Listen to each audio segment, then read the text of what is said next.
This is the first time I've ever did it in any of my meetings since I've been on the field. This is a new time. Brother Baxter's gone, and Brother Bosworth's in India or in Africa.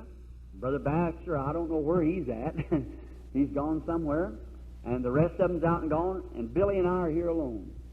So we're just having a great time, this rice, slaying and eating. So we kind of feel like it maybe.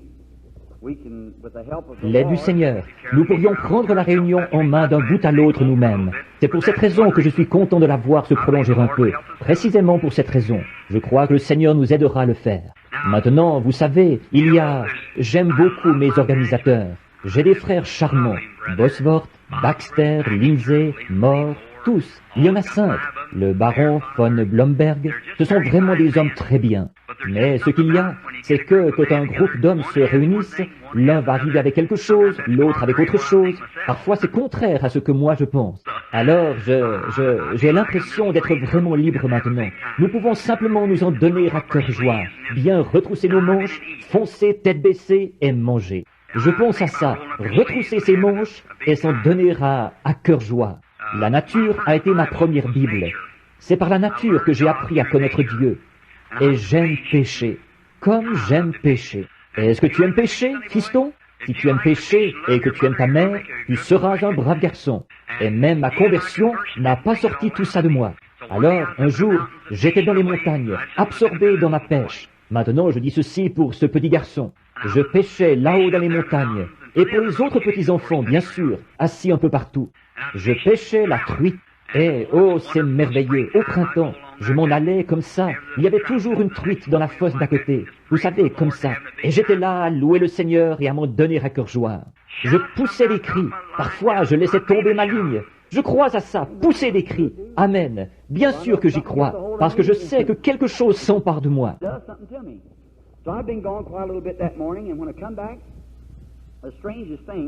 Et il y a beaucoup d'ours dans cette région-là, dans le New Hampshire. J'ai un petit campement là-bas, là où je pêche. J'avais un genre de petite tente montée là, un genre de petite tente individuelle où je m'étais installé. L'ours noir, il n'y a rien de plus malfaisant. Alors, une vieille maman ours et 2 petits oursons étaient entrés dans ma tente. Et quel saccage ils y avaient fait! Maintenant, qu'est-ce que j'aurais dû faire à cet ours, d'après toi, petite fille au fond là-bas, aux cheveux roux au fond là-bas? J'aurais vraiment dû m'en prendre à lui, n'est-ce pas? Mais voici ce qu'elle avait fait. Elle était entrée, elle avait démoli ma tente, et elle avait tout éparpillé. Elle avait mangé toute la nourriture que j'avais là, et se payait vraiment du bon temps. Alors, quand je suis arrivé, elle a détalé. Elle a poussé des cris pour appeler son ourson, et un petit ourson est parti avec elle en courant. Et l'autre ne voulait pas courir, il restait simplement assis là. Il me tournait le dos, comme ceci. Il faisait quelque chose. Et tout ce que j'avais à la main, c'est un genre de petite hache à main. J'avais coupé des sureaux autour là-bas. Eh bien, elle s'est enfuie à une distance d'à peu près, je pense d'ici au poteau téléphonique qui est dehors, là. Et elle s'est assise. Elle poussait des cris pour appeler cet ourson, et il ne prêtait pas attention à elle. Il restait assis là, simplement. Je me disais, qu'est-ce qu'il fait ce petit? Je me suis rapproché un peu, j'avais peur. Je ne voulais pas trop m'approcher de peur qu'elle me donne un coup de griffe. Alors je ne voyais pas d'arbre, et je savais qu'elle pouvait grimper aussi. Alors je ne voulais pas trop m'approcher d'elle, parce que je connais la nature de l'ours. Alors je me suis rapproché juste un petit peu. Et savez-vous ce qui est arrivé? Maintenant, moi, j'aime les crêpes. Les garçons, combien d'entre vous aiment les crêpes? Oh là là! Les vieux aussi, je les ai vus lever la main. Nous aimons tous les crêpes, et moi j'en raffole, et j'aime verser du miel dessus. Comme je suis baptiste, vous savez, c'est ce qui nous garde alignés comme il faut. Vous savez, c'est le miel. Vous savez. Alors, écoutez, je ne les asperge pas, je les baptise vraiment. J'en verse vraiment dessus jusqu'à ce que ce soit très épais. Je ne me contente pas d'en asperger un peu ici et là. J'en verse vraiment dessus, qu'elle soit bien imbibée de miel. Alors, vous savez, j'avais un seau de miel là-haut, un seau d'un demi-gallon de miel. Et les ours sont très friands de miel. Alors, ce petit ourson, il était entré là-dedans. Il avait ôté le couvercle de ce seau de miel. Il était assis là, comme ceci, avec ce petit seau de miel sous le bras, comme ceci. Il ne savait pas comment manger ça, comme vous le feriez, vous savez. Alors, il donnait des coups dedans avec sa petite patte, et la léchait comme ça, il la léchait. Et il s'est retourné pour regarder vers moi. ses petits yeux tout collés, son petit ventre lissé au possible avec tout ce miel. Il était assis là, simplement, il plongeait sa patte là-dedans et il léchait le miel, comme ça. Il léchait avec toute son énergie. Oh là là, ça me fait penser à une bonne réunion du Saint-Esprit de l'ancien temps, quand on ouvre le seau, qu'on plonge la main dans le bocal, et qu'on lèche tant qu'on peut. Sans arrêt, vous savez, on lèche tant qu'on peut. Mais savez-vous ce qui était le plus drôle là-dedans? Après avoir pris tout ce qu'il pouvait, ce petit ourson a laissé tomber le seau et il est parti en courant là-bas. Savez-vous ce qui est arrivé? La maman ours et l'autre petit ours se sont mis à le lécher, lui. Alors, ils ôtaient le miel. Alors, eh bien, peut-être que notre réunion sera un peu dans ce genre-là, je l'espère, pour que nous puissions en parler continuellement à d'autres et que la gloire de Dieu descende sur nous. Très bien. Je suis content de vous voir ici, les petits-enfants. J'aime vous raconter ce genre de choses. Et peut-être que demain après-midi, nous aurons plus de temps et que nous pourrons parler un peu plus. Nous allons parler à papa et maman maintenant de quelque chose. Nous allons parler de démonologie. Dans le psaume 103, 1 à 3, nous lisons ces versets. La plupart des ministres et des membres du clergé ou de ceux qui lisent la Bible les connaissent par cœur. Mon âme bénit l'Éternel. Que tout ce qui est en moi bénisse son saint nom. Mon âme bénit l'Éternel et n'oublie aucun de ses bienfaits. C'est lui qui pardonne toute ton iniquité, qui guérit toutes tes maladies. Je voudrais vous faire remarquer là que c'était un tout qui pardonne toutes tes iniquités, qui guérit toutes tes maladies. Maintenant, pouvons-nous courber la tête un petit instant? Maintenant, Père Céleste, nous te remercions cet après-midi de ce que nous soyons ici. Nous te remercions pour ces petits-enfants qui sont assis un peu partout. Ce sont les hommes de demain et les femmes, s'il y a un demain, si Jésus tarde. Et maintenant, Père, nous te prions de nous bénir maintenant, alors que nous parlons maintenant de ta parole et du grand ennemi que nous avons, Satan. Nous te prions, ô Dieu, de nous permettre de faire front, présentant un bloc mécanisé ici de la puissance de Dieu, pour lui résister ce soir sur chaque pouce de son terrain. Seigneur, et lui montrer qu'il n'a pas de droits légaux du tout, que Christ l'a vaincu pour nous là-bas au calvaire, quand il est mort, et qu'il a dépouillé les dominations et retiré à Satan tous les pouvoirs qu'il avait. Ô Dieu, donne-nous maintenant la sagesse et l'intelligence qu'il faut pour connaître et expliquer aux gens, qu'ils puissent ainsi savoir comment être guéris et vaincre Satan. C'est au nom de Jésus que nous prions. Amen. Maintenant, pendant quelques minutes, nous allons parler de démonologie. On entend tellement parler de démons. Et demain après-midi, là, probablement que nous terminerons ça. Je voulais prendre 2 jours de cette semaine, de toute façon, pour prêcher là-dessus, simplement, ou 2 jours de réunion en après-midi pour en parler. Maintenant, la première chose, ce qu'est un démon. On entend tellement de gens en parler. Un démon. Eh bien, là, un démon, diable, tout cela vient du même mot. Et en anglais, on dit tormentor. Quelqu'un qui tourmente, c'est un démon, un être mauvais. Ils disent, maintenant la Bible aujourd'hui, pour la plupart des gens, pour beaucoup de gens, c'est un livre ancien, du passé, que grand-papa et grand-maman lisaient, ou quelque chose comme ça. Ça ne vaut pas grand-chose, c'est pour les vieux et tout. Mais c'est faux, c'est pour tout le monde. Et les démons sont des tourmenteurs qui nous tourmentent. Or, il y a des démons qui entrent dans l'âme de l'homme. Et c'est, selon la phraséologie, ce serait selon... Mais ce que je dirais, c'est que le démon qui entre dans l'âme, c'est quelque chose qui tourmente l'âme. Souvent, on peut voir, disons, une personne qui souffre d'aliénation mentale.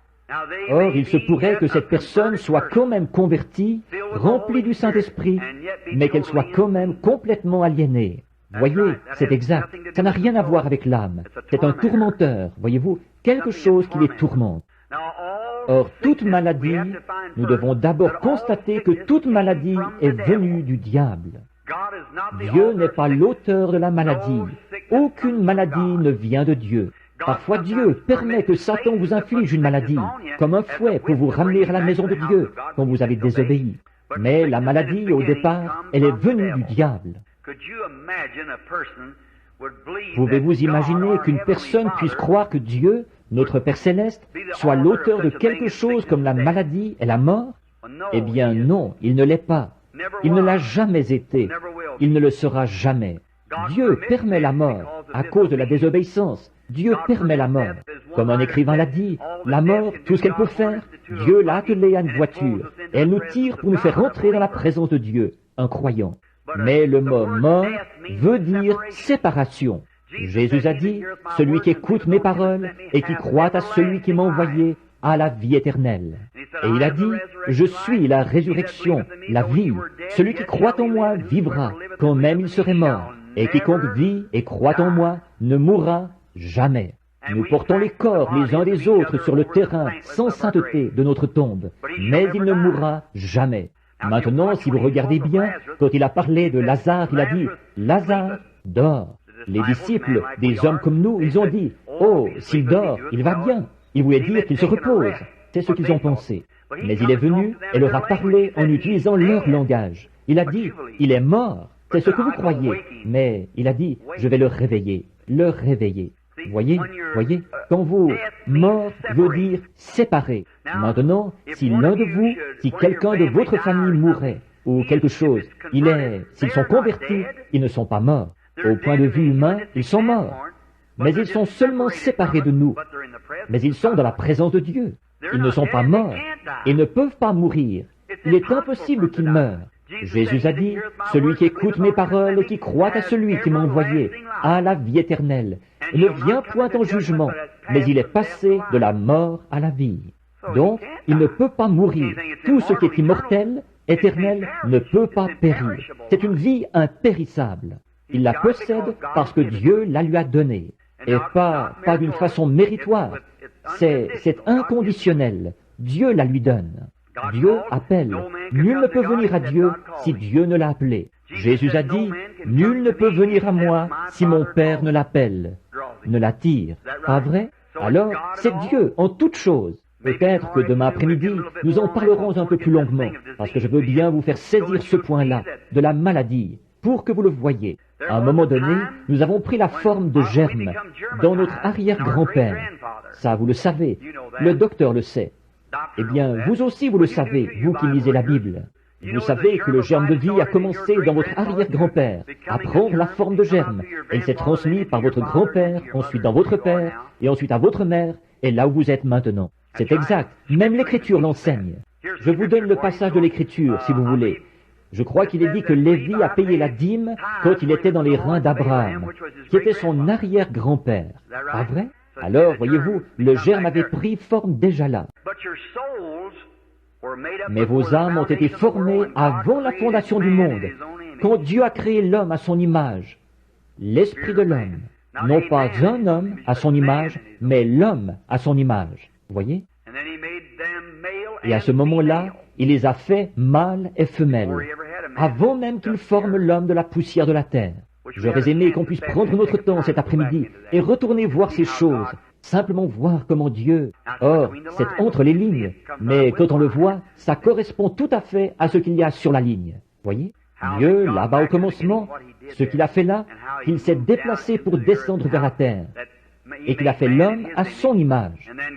Et ensuite, voilà que Dieu a été fait à l'image de l'homme, pour racheter l'homme. Or, quand Dieu a fait l'homme à son image, c'était un homme esprit. Et à ce moment-là, il n'y avait pas d'homme pour cultiver le sol. Alors il a créé l'homme de la poussière de la terre. Or, les chronologistes et tout, et ces gens qui font des fouilles et qui trouvent des vieux ossements et tout, et qui croient à l'évolution.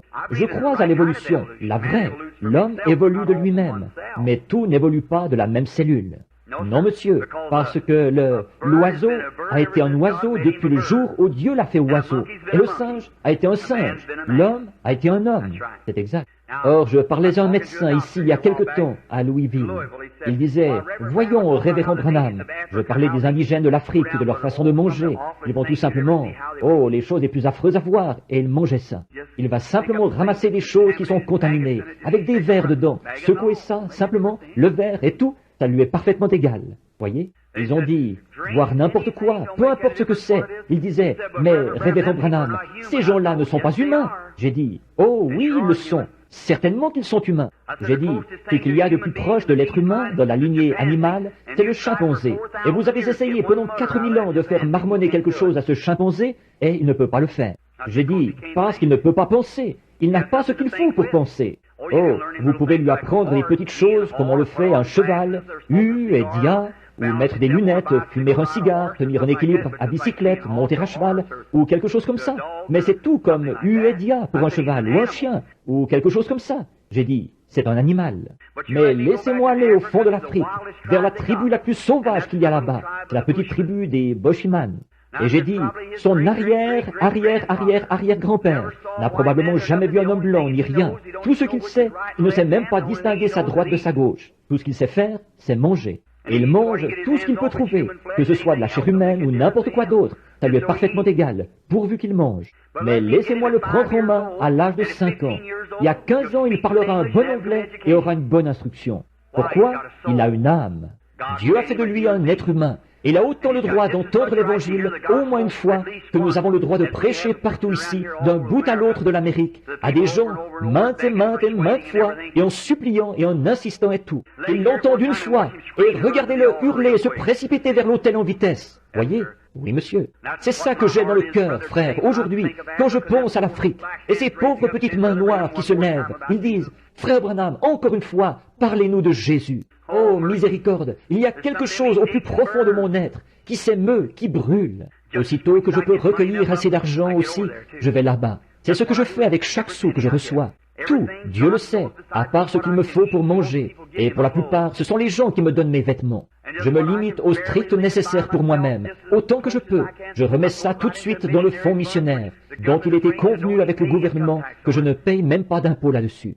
Dès que j'ai amassé 3, 4 ou 5 000 $, je fais la traversée pour me rendre là-bas, et je prêche l'Évangile à ces gens au sujet desquels je sais que ce jour-là j'aurai des comptes à rendre, et je saurai rendre ces comptes. Autrefois, quand j'allais dans une ville, je faisais une grande réunion, à l'époque où les gens avaient beaucoup d'argent, et on faisait de grandes campagnes, et des milliers de dollars. Je remettais ça à la Croix-Rouge, et ainsi de suite. Bon, maintenant, ce n'est pas pour les critiquer, mais ils descendent de la rue au volant d'une voiture de 4 000 $, avec des gros boutons de colle à diamants, en fumant le cigare, avec 500 $ par semaine, de l'argent des malades. Non, monsieur, ça, non. Et en plus, dès que vous sortiez de la ville, ils vous traitaient d'exaltés, et tout le reste comme ça. Ils se moquaient et dénigraient la religion que nous défendons. Non, monsieur. J'en dispose moi-même, et devant Dieu qui est mon juge, je l'utilise pour l'œuvre de l'Évangile, là-bas. Comme ça, je saurai qu'en ce jour où quand je devrais rendre compte de mon administration, elle aura été effectuée correctement. C'est tout à fait exact. En effet, je suis bien conscient que la façon dont je traite les gens, c'est ainsi que je traite Dieu. Rien que mon attitude envers vous, c'est mon attitude envers Christ. Et votre attitude envers moi, c'est la même chose. C'est exact, c'est envers Christ. Maintenant, de voir un peuple comme ça, et de voir qu'un être humain, alors, qui a une âme immortelle maintenant, qui ne peut pas mourir, qui ne peut pas périr, qui ne peut rien faire d'autre qu'avoir la vie éternelle, que Dieu, souverainement, par sa propre volonté, voulait donner.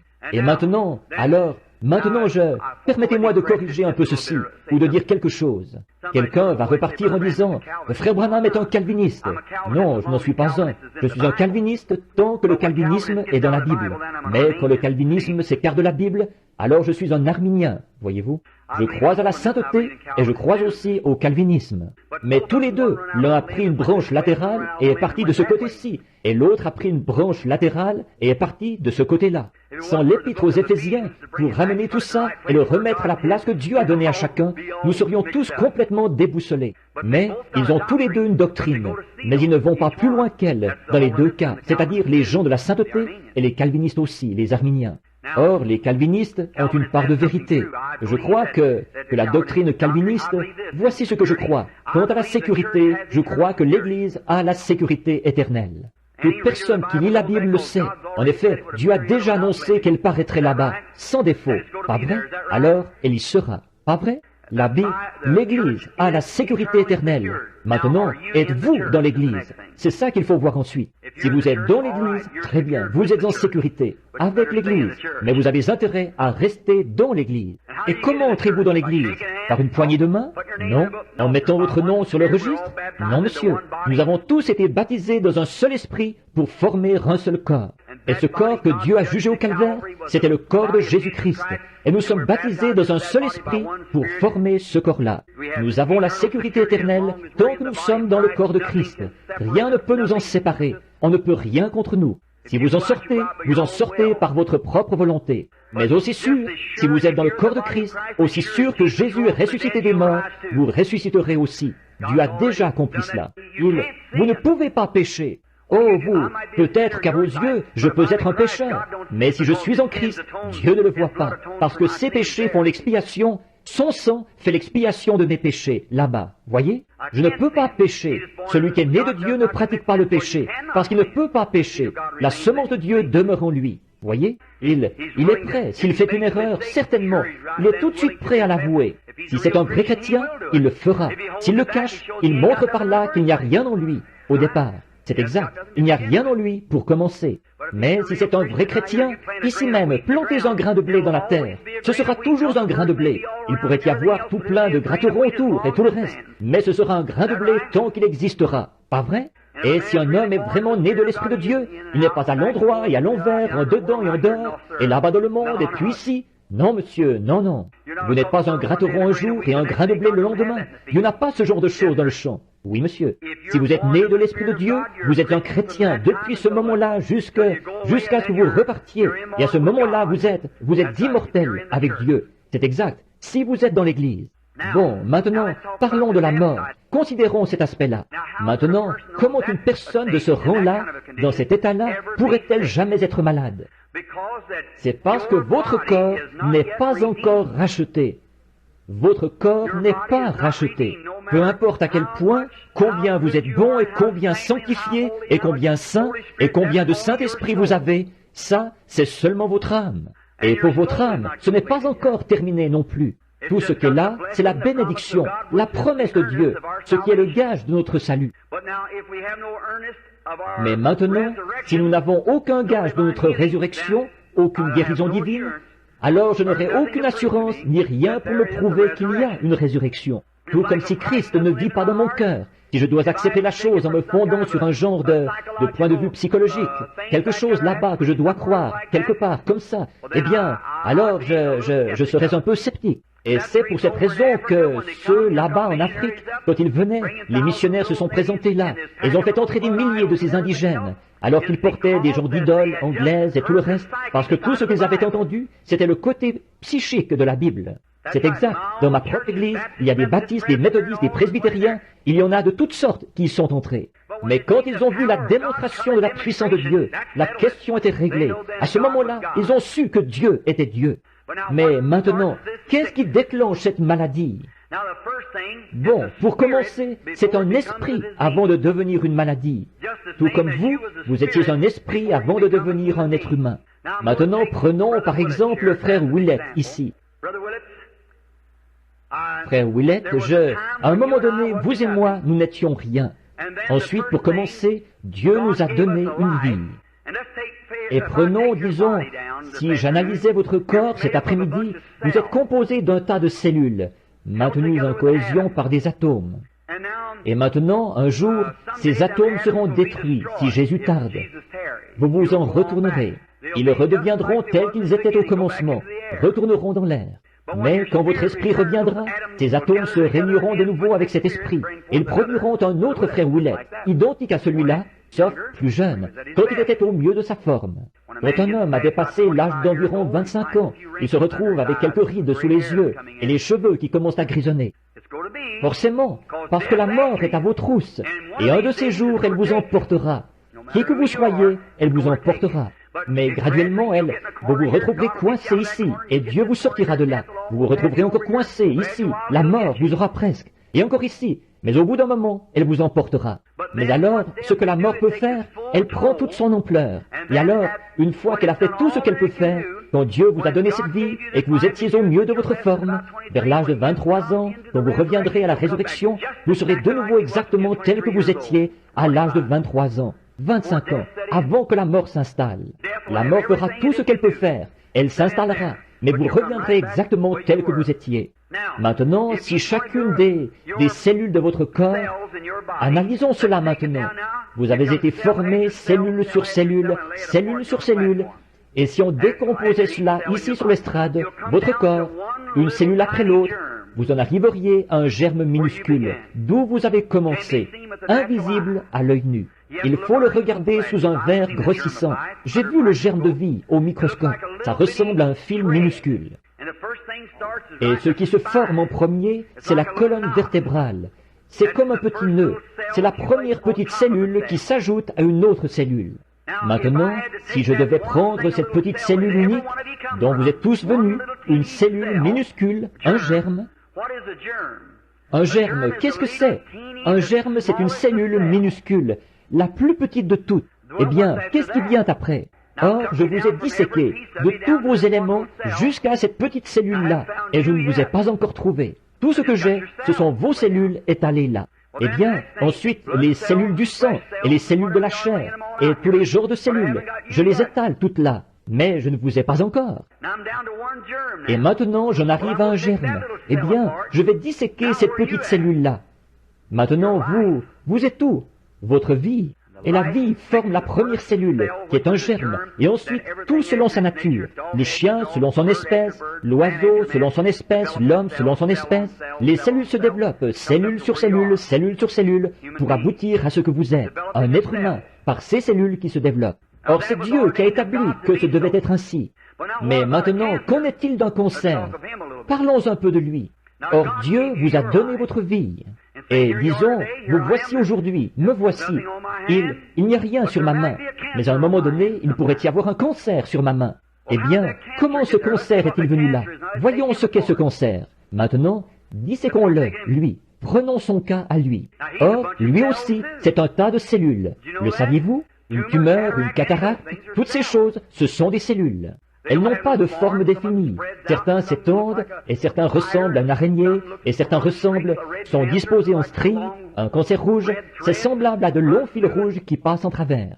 Et puis, il y a un cancer rose qui s'installe habituellement sur le sein d'une femme. Ça ressemble à des crêpes superposées. Et ensuite, ça va s'étendre. Et il se développe partout. Parfois, les tumeurs sont de forme asymétrique, comme ceci, allongées, oblongues et tout. Elles n'ont pas de forme définie, parce qu'elles procèdent d'un esprit qui n'a pas de forme. Mais ce sont des cellules qui se développent. C'est un tas de cellules, là. Disons qu'en vous, en ce moment, il y aurait une tumeur ou un cancer. Ce sont des cellules qui se développent, qui prennent de l'extension, et prennent de l'extension, et prennent de l'extension. Elles vous rongent, elles sont en train de vous saper votre vie, elles se nourrissent de votre sang. Les cataractes attaquent l'humeur de l'œil, elles se développent dessus, vont les recouvrir complètement. Vos yeux ne pourront plus voir. Certaines vont venir sans jamais, comme la tuberculose, qui se présente comme un tout petit germe. La grosseur n'a rien à y voir. La même grosseur de germe qui forme un éléphant forme une chique. Voyez, la grosseur du germe n'a rien à y voir. Certaines vont prendre une forme dans le corps, d'autres n'en prendront jamais, et d'autres ne se logeront jamais dans les cellules. Certaines deviennent esprits pour tourmenter l'âme. Nous allons tâcher de voir cette partie-là. Je vais réserver cette partie-là à demain après-midi si possible. D'où vient cet esprit de l'âme et comment il s'infiltre ici? Or, mes amis, ces choses que je dis, je ne les ai pas puisées dans une psychologie quelconque. Il y a des années que je suis en contact avec des démons, et vous le savez. Si seulement vous saviez ce qu'il en est, après les réunions, la nuit, ce qui arrive parfois, vous ne savez pas. Souvenez-vous, quand vous affrontez un esprit, vous avez intérêt à savoir de quoi vous parlez. Ne vous tenez pas là à faire n'importe quoi, parce que ça ne servira à rien. Mais quand un démon doit vraiment vous obéir, il le reconnaîtra. Ça ne dépend pas de combien fort vous criez, ça ne dépend pas de la quantité d'huile que vous versez. C'est ce qu'il y a ici derrière qu'il reconnaîtra, la vérité. Jésus lui a simplement dit, « Sors ». Souvenez-vous, les disciples avaient fait beaucoup de tapage. Ils s'étaient démenés à essayer de le chasser et tout. Ils ont dit, « Pourquoi n'avons-nous pu le chasser ?» Il a dit, « C'est à cause de votre incrédulité. » Il a dit, « Sors de lui. » Le garçon est tombé et il a eu la pire crise qu'il avait jamais eue. Voyez, ils reconnaissent l'autorité. Regardez ces gars-là, là-bas, les vagabonds qui ont vu Paul chasser les démons. Ils ont dit, « Nous pouvons faire pareil. » Les fils de l'un des sacrificateurs. Ils sont donc partis en disant, « Nous pouvons chasser les démons. » Acte 19. Ils sont allés vers un homme qui avait des crises d'épilepsie. Et ils ont dit, « Nous te conjurons par Jésus. Sors de lui. » Le démon a dit, « Bon, au nom de Jésus que Paul prêche. » Le démon a dit, « Bon, je connais Jésus et je connais Paul. Mais vous, qui êtes-vous? » Vous êtes au courant de ce qui est arrivé. Il s'est jeté sur ces hommes, a déchiré leurs vêtements. Ils ont eu des crises eux-mêmes et se sont enfuis dans la rue. Ces mêmes démons sont vivants aujourd'hui. Alors, il y a beaucoup de fanatisme. Ici, c'est l'Église, ce soir. Il y a beaucoup de fanatisme dans le pays aujourd'hui, auquel on donne le nom de guérison divine, qu'on devrait faire taire. C'est ce qui jette l'opprobre sur la vraie cause. C'est pour ça que vous avez tant de difficultés. Il y a beaucoup de choses auxquelles on donne le nom de religion aujourd'hui qu'on devrait faire taire. Ce ne sont que des sectes. Si la véritable Église de Dieu a tant de difficultés dans ce domaine, c'est à cause de ça. Mais nous sommes l'Amérique, voyez-vous. C'est comme ça que ça doit se passer. Dieu dit que le blé, les plantes rampantes et les ronces, allez pousser ensemble. N'essayez pas de les arracher. Laissez-les pousser ensemble. Mais c'est à leurs fruits que vous les reconnaissez. Il n'y a pas de fruits, eh bien alors il n'y a pas de vie, il n'y a rien. Maintenant, observez cette cellule. Disons, par exemple, comme assez souvent le cancer rouge. La plupart du temps, il va se loger dans l'utérus de la femme, dans des meurtrissures gynécologiques et tout. Maintenant, cet être-là, décortiquons-le. Maintenant, sa cellule à lui, ce cancer. Or, un cancer, tout dans le naturel est un type du spirituel. Êtes-vous conscient de ça? Tout dans le naturel est un type du spirituel, peu importe ce que c'est. Par exemple, comme ceci, quand nous naissons dans le corps de Christ, il faut 3 éléments pour produire notre naissance. Et ce sont les 3 éléments qui sont sortis de la vie de Christ à sa mort. Ce qui est sorti de son corps, c'est de l'eau, du sang, l'esprit. Est-ce exact? 3 éléments. Nous passons par ces 3 éléments quand nous naissons de nouveau. La justification, la sanctification, le baptême du Saint-Esprit. Or, tout ça peut s'accomplir dans le même acte. Mais vous pouvez être dans un état de justification sans être sanctifié.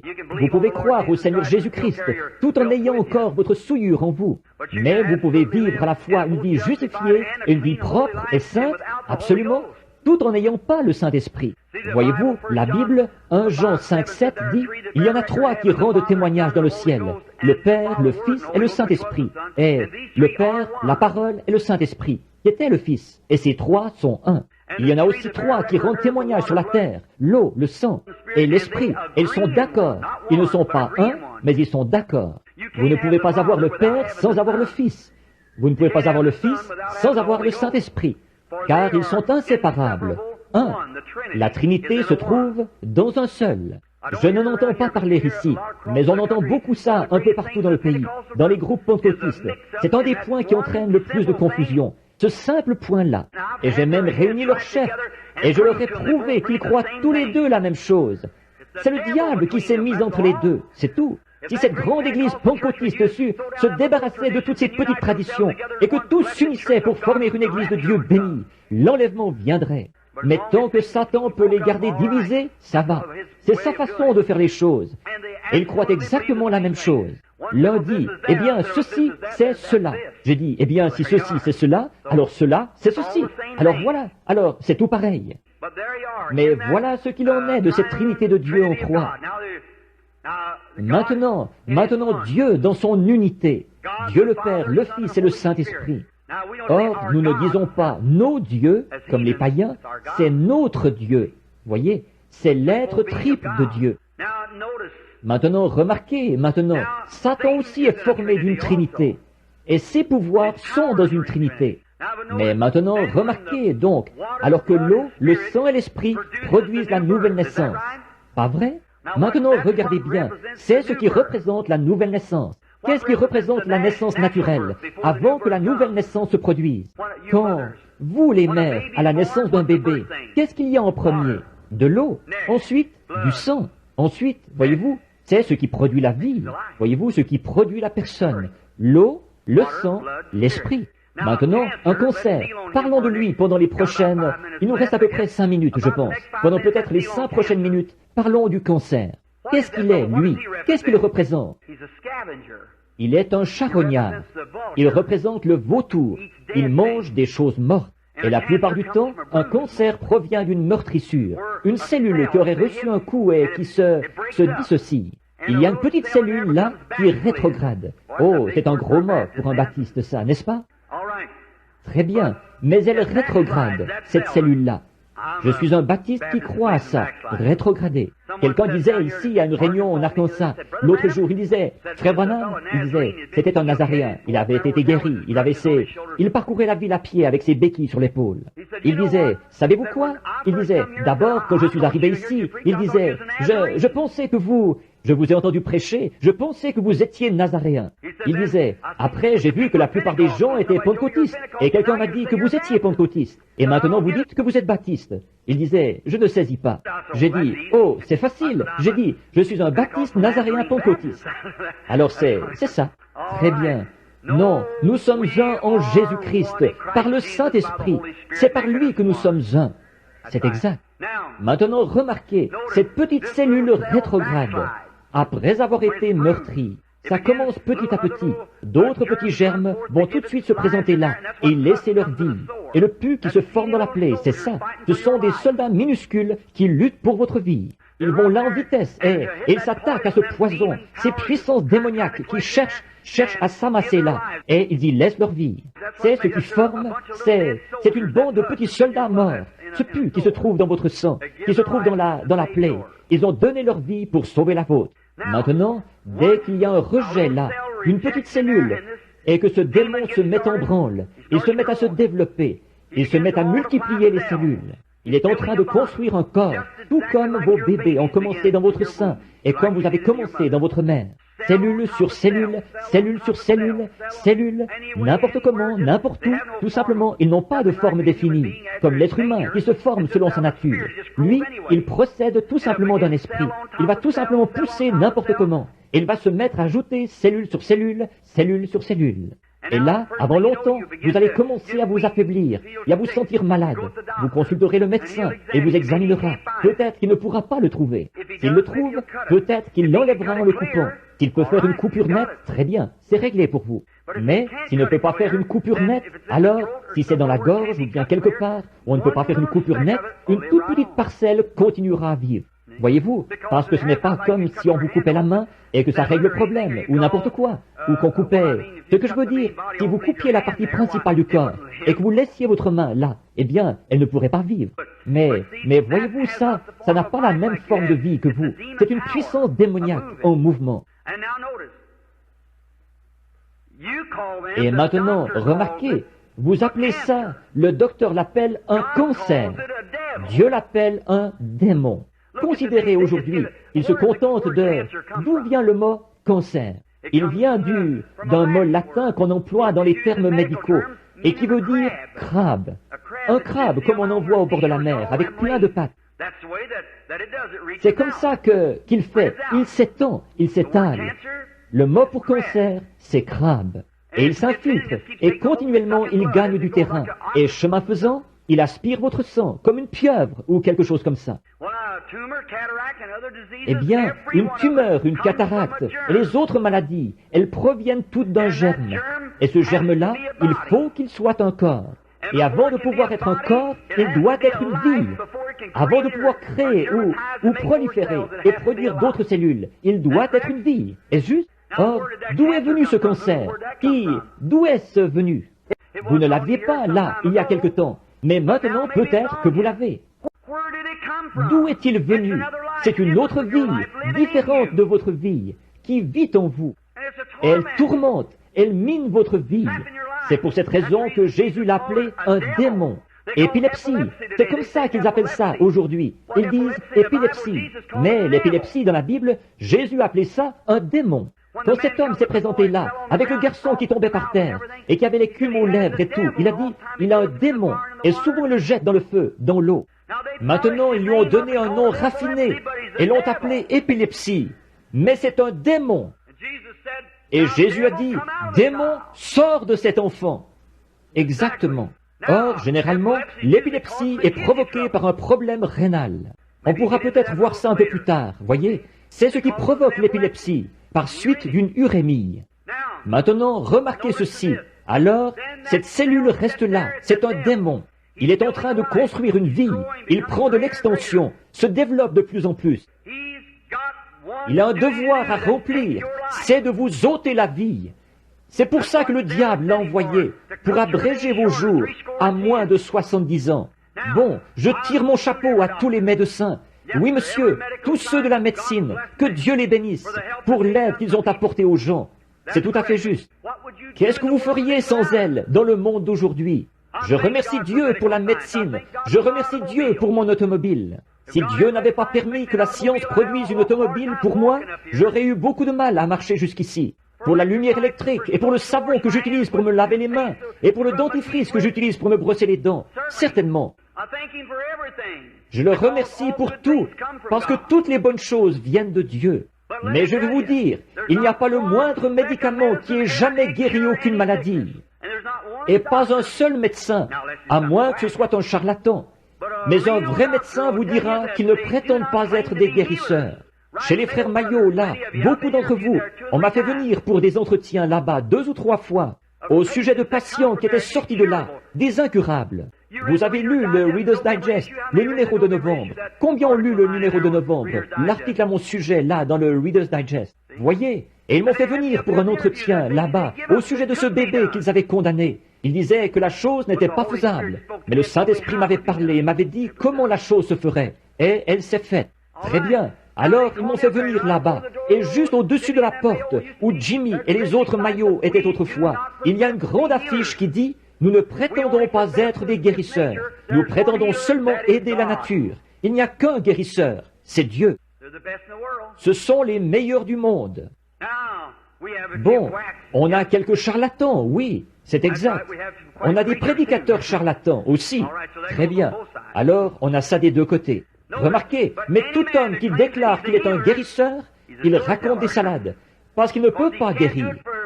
En effet, la Bible dit, « Je suis l'Éternel qui pardonne tous tes péchés et qui guérit toutes tes maladies. » Je suis allé dans des cabinets de travail, et dans mon bureau, quelques-uns des meilleurs médecins y sont venus, de différents pays.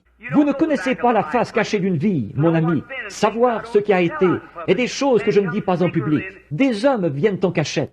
N'allez pas penser qu'il n'y a plus beaucoup de Nicodème dans le monde. Bien sûr qu'il y en a, des milliers. Ils regardent ça et viennent à la réunion. Ils s'assoient là, un t-shirt sur le dos, ou quelque chose du genre. Des noms de la haute distinction. Vous seriez surpris, assis là, à la réunion. Quelques jours plus tard, ils vont venir en douce et vous faire venir en cachette, envoyer quelqu'un pour demander un entretien. Et dire, tout de suite, dire, « Frère Branham, je crois que c'est la vérité. » Ce sont des êtres humains comme nous. Certainement, et tout homme aspire à regarder de l'autre côté de ce voile sombre, là-bas, qu'il devra traverser un jour. Mais ces concerts et autres, ce sont des démons, absolument, qui prennent forme dans un corps de chair, qui font leur chemin, ils vous ôtent la vie. Maintenant, si je faisais comme le médecin, si je pouvais enlever ça en le coupant, le déposer par terre, ou comme, disons par exemple, si vous-même, vous étiez un cancer sur cette terre. Or, ici, il y a la guérison divine. Si je voulais me débarrasser de vous de la façon dont un médecin le ferait, tout ce que j'aurais à faire, c'est de continuellement, il faudrait que je gratte votre corps, ou quelque chose comme ça, jusqu'à ce qu'il disparaisse complètement de la terre. Il n'en resterait plus rien, tout comme quand le médecin vous enlève la tumeur. Mais dans le cadre de la guérison divine, si vous étiez un cancer, tout ce que je ferais, j'ordonnerais à votre vie de sortir de votre corps, et vous continueriez comme ça. Votre vie vous quitterait, mais votre corps resterait ici, tel quel. Maintenant, c'est pour ça que la vue et le temps sont les pires ennemis de Dieu quant à la guérison divine. Je ne sais pas s'il arrive à frère Baxter de parler de ces choses à la réunion. Je me suis assis, je leur ai expliqué ça à lui et à frère Bosworth maintes et maintes fois. Mais ce qui s'est passé, c'est ceci. Je doute que bien des gens l'aient compris. En effet, au bout de quelque temps, on voit les gens qui reviennent en disant « J'ai eu ma guérison, frère Branham, pendant 2 ou 3 jours. Mais, Dieu soit béni, je l'ai perdu. » Et je constate, je pense qu'ils n'organisent pas la réunion comme il faut. Les gens ne comprennent pas. J'ai vu des hommes monter sur l'estrade, complètement aveugles, des cancers ou des cataractes sur leurs yeux, et lire cette Bible après qu'on ait prié pour eux, repartir. 3 ou 4 jours plus tard, être tout aussi aveugles qu'ils l'étaient au départ. Qu'est-ce qui s'est passé? Tout le monde sait que lorsque la vie a quitté une chair, celle-ci rapetisse pendant quelque temps. Pas vrai? Est-ce que quelqu'un ici a déjà tué un cerf ou une vache ou quelque chose comme ça? Bien sûr. Très bien. Pesez-le ce soir, vous les chasseurs, ici, de mes amis. Tuez le cerf et mettez-le sur la balance. Dites aux autres combien il pèse. Attention, le lendemain matin, il pèsera plusieurs livres de moins. Quand un être humain meurt, l'entrepreneur des pompes funèbres, la première chose, il va enlever les fausses dents ou l'œil, ce qu'il y a là. Il va enlever ça, parce qu'en rapetissant, ces choses vont être délogées, vu que le corps humain rapetisse. Toute autre chair rapetisse. Quand la vie a quitté la cellule, celle-ci se met à diminuer, rapetissait. C'est ce qui va se produire pendant environ 72 heures. Et ensuite, elle va se mettre à enfler. Si un petit chien se fait écraser ici sur la route, s'il reste là au soleil pendant environ 3 jours, observez ce qui se sera passé. C'est un chien plus gros qu'il ne l'a jamais été. Il enfle. Pas vrai? Eh bien, il se produit la même chose quand un démon a été chassé d'un malade. Les quelques jours qui suivent, « Oh, je me sens merveilleusement bien !» Ensuite, il va se mettre à dire, « Je suis plus malade que je ne l'ai jamais été. J'ai perdu ma guérison. » Aussi sûr que la foi vous en a débarrassé, l'incrédulité va tout de suite le ramener. Autant la foi le tue, autant l'incrédulité le ressuscite. Jésus a dit, lorsque l'esprit impur est sorti d'un homme, il va dans des lieux arides, puis il retourne là-bas, avec 7 autres démons. Et si l'homme bon de la maison ne se tient pas là pour protéger la porte, il va tout de suite entrer. Et l'homme bon de votre maison, c'est votre foi. Dites, tiens-toi loin. C'est ça. Mais maintenant, observez un patient qui a été guéri, généralement, à moins qu'il ne s'agisse d'un miracle exceptionnel. D'ailleurs, la guérison divine et un miracle, ce sont 2 choses différentes. La guérison divine, c'est une chose, un miracle, c'est autre chose. Mais dans un cas général de guérison divine, quand l'esprit impur a été chassé, un démon de cancer, quand il quitte la personne, oh, bon, ou disons, nous allons prendre un autre exemple, pour que vous voyez mieux. Je vais dire, la cataracte. Qu'est-ce qui s'est passé quand cet homme, si vous remarquez, une personne qui est aveugle, je ne sais pas si j'en ai déjà eu ici ou pas, des yeux cataractés, je demande aux gens d'attendre pendant quelques minutes. Pourquoi? Pour que ça commence à rapetisser. Je leur dis de revenir nous donner leur témoignage. Oh là là, ils voient à merveille. Oh là là, c'est tout simplement, je peux voir les choses. Oui, Qu'est-ce qu'il y a? La vie est partie. Le corps de la cataracte rapetisse. Eh bien, c'est ce qui va se produire pendant quelques jours. Vous dites, oh, je me porte de mieux en mieux. Au bout de quelque temps, ils se mettent à avoir mal à la tête. Ils ne se sentent plus aussi bien. Ils vont se lever le lendemain matin. Je suis en train de perdre la vue de nouveau. Quelques-uns disent, ah ah, tu t'étais emballé, c'est tout. Tu t'es emballé à cause de cette bande exaltée. N'allez pas croire ça, c'est un mensonge du diable. Si vous croyez ça, vous redeviendrez tout de suite aveugle.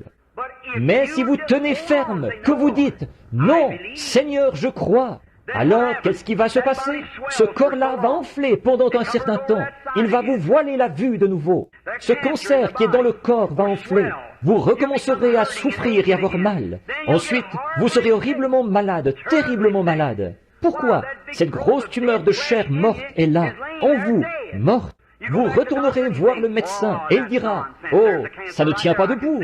Le cancer, le voilà, il est là, je le vois. Bien sûr qu'il est là, mais il est mort. Alléluia. » Maintenant, le sang doit purifier le corps. À chaque battement, le cœur va envoyer du sang partout dans le corps et il va ramasser cette infection. Bien sûr que ça va vous rendre malade.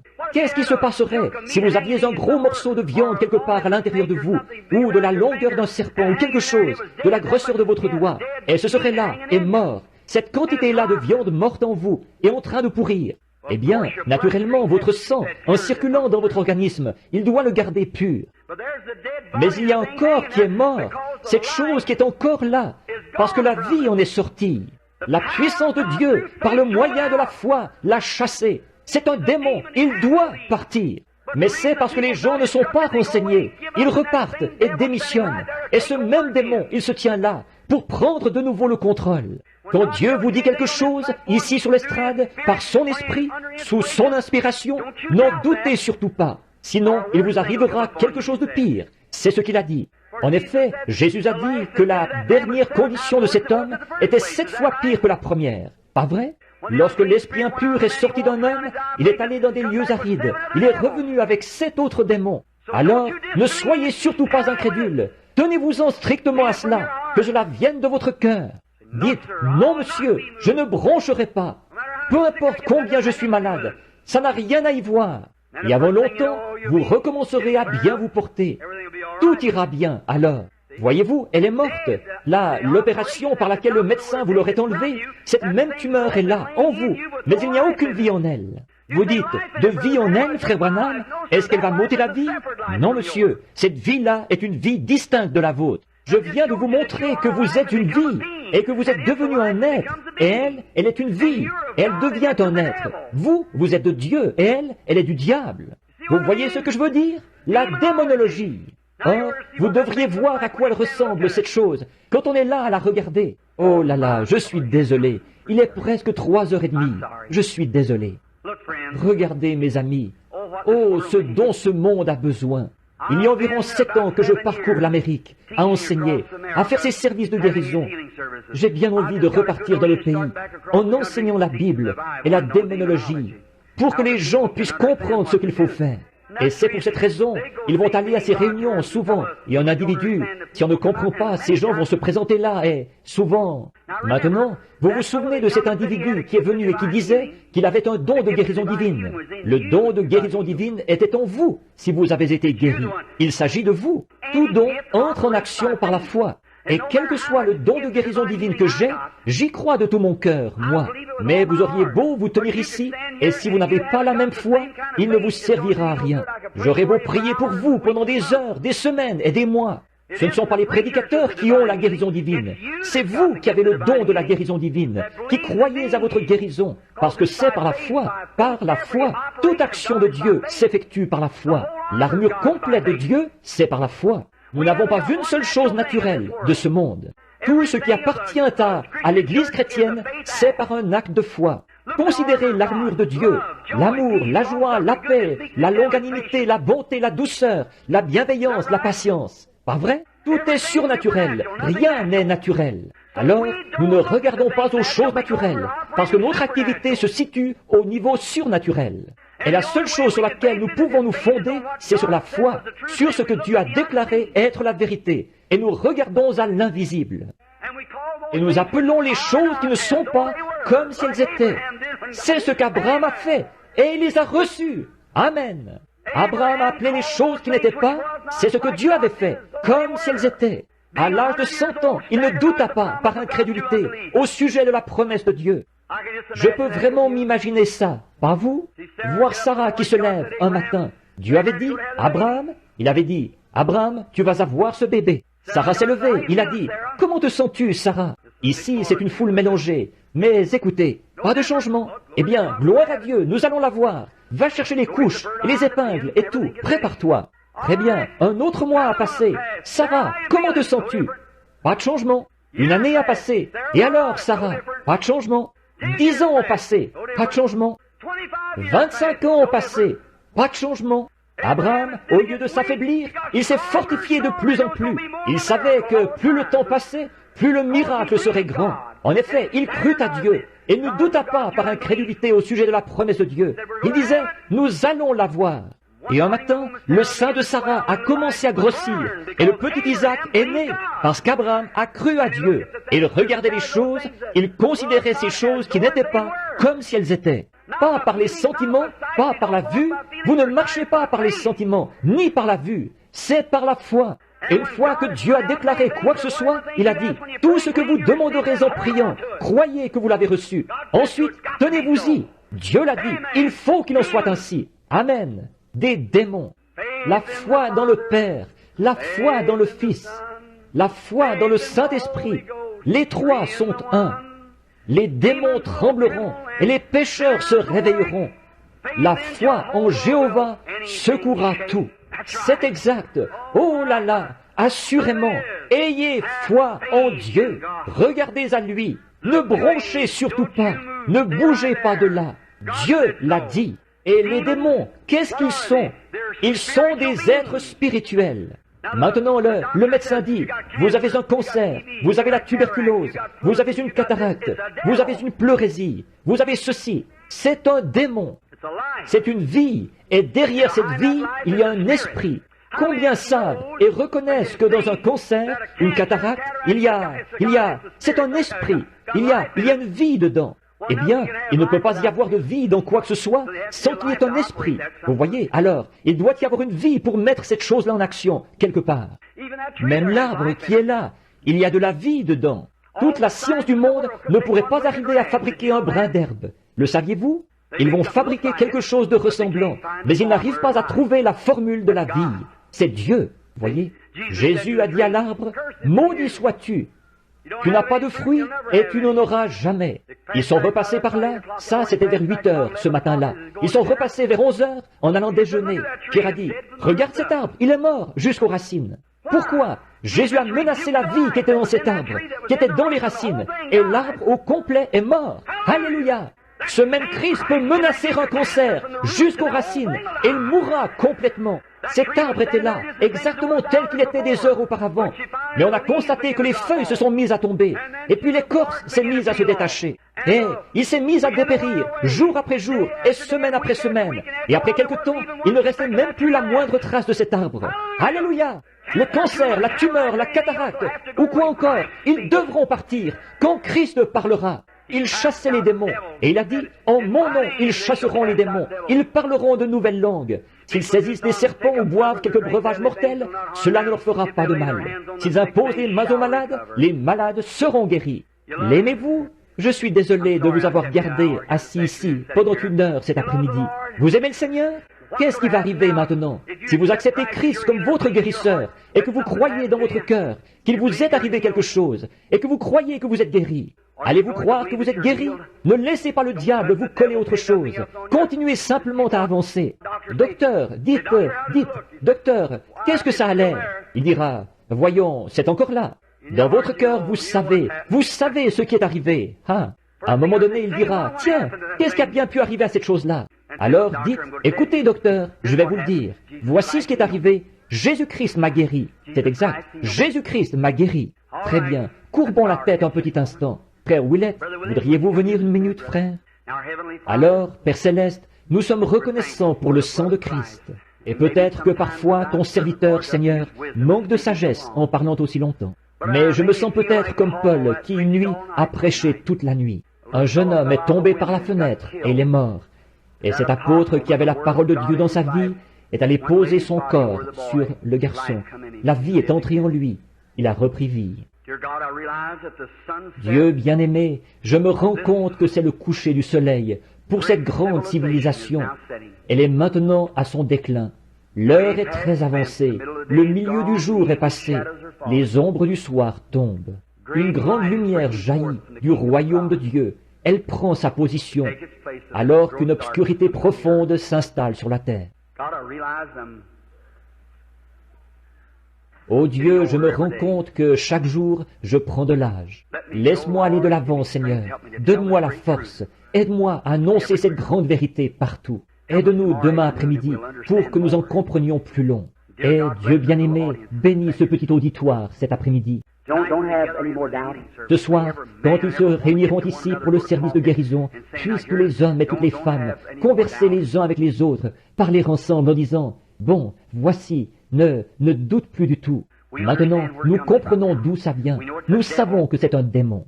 Et nous savons que, quand il part, il faut qu'il se plie à l'ordre de Dieu. Il le faut. Dieu l'a dit. Il faut qu'il parte. Ensuite, puissent-ils s'en aller heureux, dans la joie, en revendiquant leur guérison. Rien, ne plus rien laisser leur faire obstacle. Repartir simplement en croyant. Et, ô Dieu, cette petite église ici et ces autres églises qui ont collaboré, qu'elles aient un réveil après cette réunion, Seigneur, tel qu'elles feront salle comble, et que plusieurs centaines d'âmes entreront dans le royaume de Dieu. Accorde-le, Père. Que les hommes et les femmes qui sont ici, de différents pays et d'autres endroits, qu'ils rapportent le message à leurs églises, et qu'elles aient, elles aussi, un réveil à l'ancienne mode. Accorde-le, Seigneur. Pardonne-nous nos péchés maintenant. Aide-nous à être des serviteurs. Au nom de Jésus-Christ. Amen. Je me demande, pendant que vous êtes assis ici, est-ce qu'il y aurait un pécheur dans le bâtiment aujourd'hui qui voudrait dire, Frère Branham, pensez à moi en prière. Voulez-vous lever la main? Est-ce qu'il y aurait un pécheur? Que Dieu vous bénisse, madame. Est-ce qu'il y en aurait? Que Dieu vous bénisse, monsieur. Vous, et vous, et vous, que Dieu vous bénisse. Je me demande si vous... Maintenant, ceci s'adresse à vous. Voyez-vous, je ne crois pas qu'on doive aller dans l'auditoire. Je ne critique pas les autres qui le font. Je ne crois pas qu'on doive aller dans l'auditoire et faire venir quelqu'un en faisant pression sur lui. Voyez, nul ne peut venir sans que ce soit le Père qui l'ait attiré. Voyez, c'est exact. Ce serait de le faire venir là contre sa volonté. Voyez? Mais si Dieu frappe à la porte de votre cœur, vous êtes la personne la plus privilégiée du monde. Si vous saviez à combien de personnes j'ai parlé.